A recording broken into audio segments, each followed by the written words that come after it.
Bismillahirrahmanirrahim. Assalamualaikum warahmatullahi wabarakatuh. Selamat pagi Ibu Lia dan teman-teman sekalian. Salam sejahtera untuk kita semua.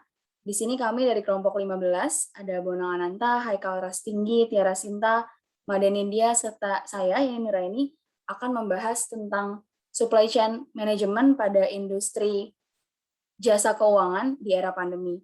Pada presentasi kali ini, kami mengacu pada survei yang telah dilakukan oleh MIT Technology Review yang bekerja sama dengan Oracle. Selanjutnya, ya, ada 8 garis besar yang akan kita jelaskan pada presentasi kali ini. Yang pertama ada introduction, yang kedua ada problem analysis, yang ketiga ada apa yang harus dilakukan oleh perusahaan pada era pandemi, yang keempat ada bisnis model yang baru, yang kelima ada barriers to implement the strategy, yang keenam ada cloud basis benefits, selanjutnya ada proposal, yang terakhir ada conclusion and lesson learned. Oke, selanjutnya akan dijelaskan oleh Saudari Tiara. Waktu dan tempat dipersilahkan. Oke, thank you ini. Jadi seperti yang dijelaskan sebelumnya, sebenarnya di sini dampak wabah virus corona atau COVID-19 ya, sebenarnya tidak hanya merugikan di sisi kesehatan, tapi juga mempengaruhi perekonomian negara-negara di seluruh dunia, terutama memang jasa keuangan seperti yang dibilang sebelumnya. Jadi banyak yang menilai sebenarnya seperti lockdown itu dapat menurunkan tingkat penyebaran COVID-19, tapi akan tetapi di sisi lain memang banyak juga yang menolak karena dapat menyebabkan dampak buruk bagi kehidupan masyarakat pada umumnya dan sektor industri ya khususnya.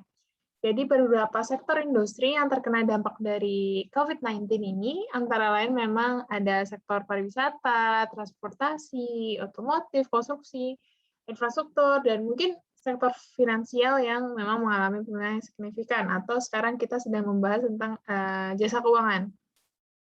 Kalau bisa dilihat dari contoh memang bank-bank konvensional yang udah mapan di Indonesia memang semakin membutuhkan model operasional, teknologi, dan organisasi yang agile, gesit, fleksibel, serta praktis ya. Jadi sehingga selaras dengan strategi transformasi bisnis. Nah, jadi sehingga memang modernisasi ini menunjuk struktur berbasis platform dan keseriusan mengasah kemampuan data yang mungkin merupakan dua faktor kunci yang membedakan antara perusahaan yang melek digital atau awam digital. Jadi dari sini memang pada financial industry memang strategi digital mereka sebagai strategi baru yang memang berkembang dan eksploratif ya. Jadi sebenarnya mencerminkan kebutuhan akan kolaborasi yang besar di dalamnya atau di komunitas finansial industri itu sendiri. Jadi sekaligus peluang bagi pemain progresif untuk merangkul inovasi lewat ekosistem teknologi finansial. Dan dari sini, seperti yang dijelaskan sebelumnya, jadi sebenarnya pandemi COVID-19 ini telah mempengaruhi semua aspek kehidupan ya. Banyak bisnis yang sulit bertahan dan tidak mampu melanjutkan bisnisnya di era sekarang. Namun memang berbeda dengan industri lainnya ya. Industri jasa keuangan ini malah berhasil meningkatkan usahanya karena pelanggan mengalami kebutuhan yang mendesak karena pendapatan terganggu sementara, mungkin di sisi pribadi, dan mungkin ada beberapa pendapatan para pekerja yang sekarang ini mungkin terdampak dari pengurangan jumlah tenaga kerja dikarenakan beberapa perusahaan ingin memutuskan untuk tetap bertahan dengan cara tersebut. Jadi sehingga peran financial industry ini menjadi lebih penting daripada sebelumnya ya, seperti menyediakan likuiditas, dukungan, terus experience untuk semua pelanggan pribadi yang mengalami kesulitan sementara, sehingga di sini dicoba analisis apa yang terjadi dalam jasa keuangan ini, dalam problem analisisnya, dalam mengefisiensikan seluruh operasionalnya. Selanjutnya akan dijelaskan oleh rekan saya. Oke, terima kasih Mbak Tiara. Saya akan menjelaskan tentang apa hal yang harus dilakukan oleh sebuah perusahaan di masa pandemi seperti ini. Jadi, MIT Technology telah melakukan wawancara atau survei menanyakan 297 executive members yang dilakukan pada tahun 2020 bulan November. Nah, di mana di sana mereka bertanya bahwa apa yang harus dilakukan perusahaan di masa pandemi seperti ini. Apa inovasi atau big business move yang harus dilakukan. Nah, dari hasil survei mereka didapat bahwa hampir semua 60% dari responden memilih untuk melakukan investasi ke bidang teknologi. Lalu disusul yang kedua ialah memindahkan fungsinya ke cloud base. Nah, hal yang unik terjadi di financial service di mana menurut eksekutif yang ditanyakan, financial service itu justru sangat diuntungkan di pandemi seperti ini, di mana kita melihat untuk increased investment di financial service, 62% dari responden setuju dengan move itu, dan yang disusul kedua ialah memindahkan database atau fungsinya ke cloud-based system, juga sama, sebesar 62%, dan yang tiga besarnya ialah melakukan merger atau pembelian perusahaan sebesar 41%. Nah, hal ini dapat terjadi karena pada saat era pandemi ini, bisnis dihadapkan dengan pilihan bahwa mereka harus melakukan perubahan yang drastis agar dapat bertahan di era pandemi. Salah satunya untuk financial industry sendiri, itu mereka melakukan integrasi yang lebih tinggi lagi, menggabungkan teknologi dan core bisnis mereka untuk menjangkau lini-lini yang terdampak karena pandemi. Nah, salah satu efek dari drastic change ini di era pandemi ialah dapat dilihat dari berita yang dikutip oleh CNBC Indonesia, di mana mereka memberitakan bahwa dikarenakan pandemi COVID-19, itu terjadi lonjakan tingkatan dari investor retail atau investor perorangan yang menyentuh angka 4 juta. Jadi justru pencapaian di bidang finance salah satunya itu tercapai di era pandemi ini, berbeda dengan industri-industri yang lain. Next. Ya. Untuk yang kedua, mereka juga ditanyakan bahwa bisnis model seperti apa yang harus dilakukan di era pandemi seperti ini. Nah, dari 297 eksekutif yang ditanyakan tadi, mereka memutuskan bahwa tiga besarnya itu hampir sama, baik untuk bisnis semua bisnis industri di sektoral biasa dan financial service. Namun bedanya pada financial service mereka lebih menekankan kepada pengurangan pengurangan cost operasional, melakukan perubahan bagaimana cara dari melakukan perubahan service itu dijual, dan yang terakhir itu big three-nya yang ketiga itu melakukan new market pivot, mencoba menjajak market baru. Nah, sama seperti yang sudah dijelaskan tadi, untuk financial service sendiri pandemi ini merupakan peluang tersendiri karena mereka semakin mengintegrasikan teknologi, membuat semakin banyak nasabah atau calon-calon customer yang dapat dijaring, berbeda dengan industri lain yang terdampak karena pandemi sehingga supply chain-nya terganggu. Untuk financial service sendiri justru mereka dapat menjaring customer lebih banyak, dan supply chain arus cash flow-nya juga lebih jalan dikarenakan orang-orang sekarang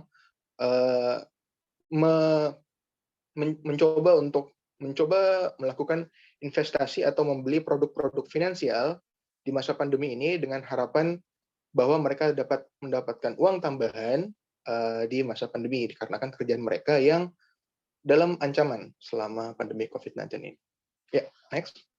Untuk selanjutnya akan dijelaskan oleh rekan saya. Silakan. Selanjutnya adalah hambatan-hambatan dalam mengimplementasikan strategi untuk menghadapi pandemi COVID-19 ini. Dari survei yang telah dilakukan oleh MIT Technology Review, sebesar 39% dari responden tersebut mengatakan bahwa hambatan terbesar itu adalah biaya mengimplementasikan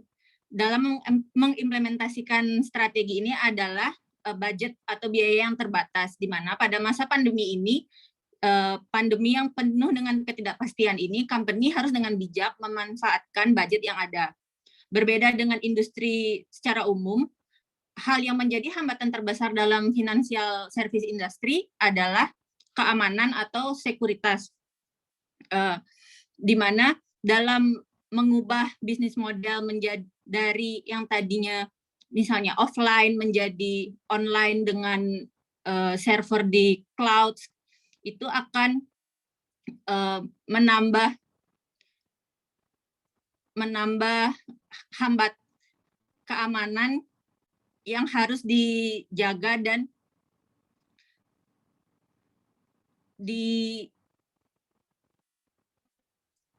ditetapkan. Selain itu, hambatan-hambatan yang dirasa muncul pada saat mengimplementasikan strategi-strategi untuk menghadapi pandemi COVID-19 ini adalah belum adanya skill yang mumpuni dan tidak adanya teknologi yang tepat. Dan di mana ketika akan mengimplementasikan hal baru dalam waktu yang singkat karena masa pandemi ini, company harus dengan cepat changing bisnisnya dan namun tidak ada skill atau teknologi yang tepat dalam mengimplementasikan strategi-strategi tersebut. Next.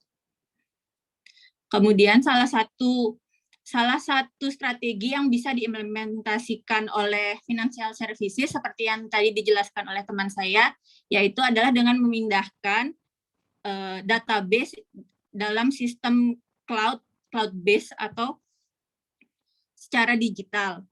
Nah, dari responden yang setelah disurvei ini, 58% merasa dengan memindahkan database menjadi cloud-based ini akan mendapatkan manfaat, yaitu memprovide analisis-analisis yang lebih prediktif. Selain itu juga terdapat benefit-benefit lainnya seperti bisa mengevaluasi product opportunities, kemudian lebih otomatis dalam menjalankan bisnisnya, dan secara antar departemen satu sama lainnya bisa saling terkoneksi seperti dari antar departemen seperti finance dan supply chain dan HR bisa saling terkoneksi secara cepat dan digital dan lainnya. Selanjutnya akan dijelaskan oleh teman saya. Terima kasih, saya Bonang. Jadi di slide berikutnya atau slide ini kita akan menjelaskan tentang our proposal atau solusi dari kita. Jadi selama masa COVID ini memang kondisi memang sangat tidak bisa diprediksi ya. Jadi untuk financial service company sendiri di sini kita bisa mengambil beberapa solusi. Yang pertama yaitu review their current and future capital needs and determine how they will address their anticipated growth, atau yang bisa diartikan sebagai mereview modal para customer saat ini dan nantinya modal dia akan datang seperti apa. Lalu yang kedua adalah analyze and work to balance their profitability, atau menganalisa dan memberikan sebuah program untuk keuntungan di bisnis mereka. Lalu yang ketiga adalah assess and improve their reporting and planning capabilities, atau memberikan masukan terhadap report yang sudah mereka buat dan merencanakan apa yang akan dia harus lakukan ke depannya. Lalu selanjutnya adalah evaluasi dan memahami proses yang dijalankan oleh para customer. Selanjutnya adalah ini yang menurut kami paling penting, yaitu digitalize the process to make it easier for customer to reach us. Dan yang terakhir adalah reconnect with customer by recognize the customer expectation and need because it rapidly change while pandemic area. Jadi kita harus selalu fleksibel dalam melaksanakan program-program kita, di mana kita tetap harus mendigitalisasi supaya semua barrier yang ada saat pandemi ini bisa kita lewati, seperti itu. Mungkin next.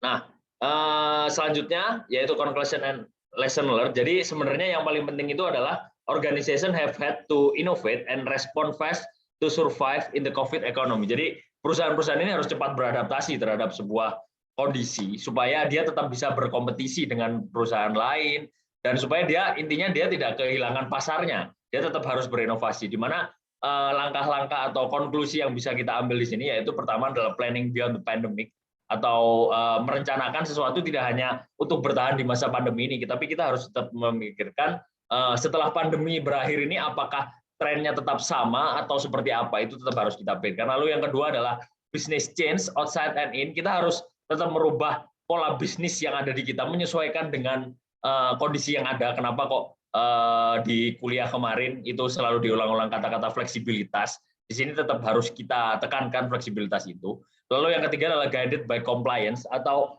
intinya sesuai dengan regulasi yang ada. Jadi kan dengan OJK kalau dalam konteks ini tetap harus kita sesuaikan.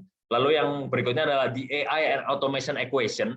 Jadi tetap karena digitalisasi kita tetap harus mengembangkan, atau pemikiran kita itu harus base kepada AI, artificial intelligence, dan otomasi supaya mempercepat proses. Dan yang terakhir adalah a journey for eternity, atau proses yang berkesinambungan seperti itu. Jadi pemikiran-pemikiran ini itu akan selalu membuat financial service company itu akan selalu relevan dan dengan customer dan bisa selalu kompetitif dengan perusahaan lainnya. Next. Mungkin sekian yang bisa disampaikan. Kami segenap kerabat kerja yang bertugas mengucapkan terima kasih atas perhatiannya.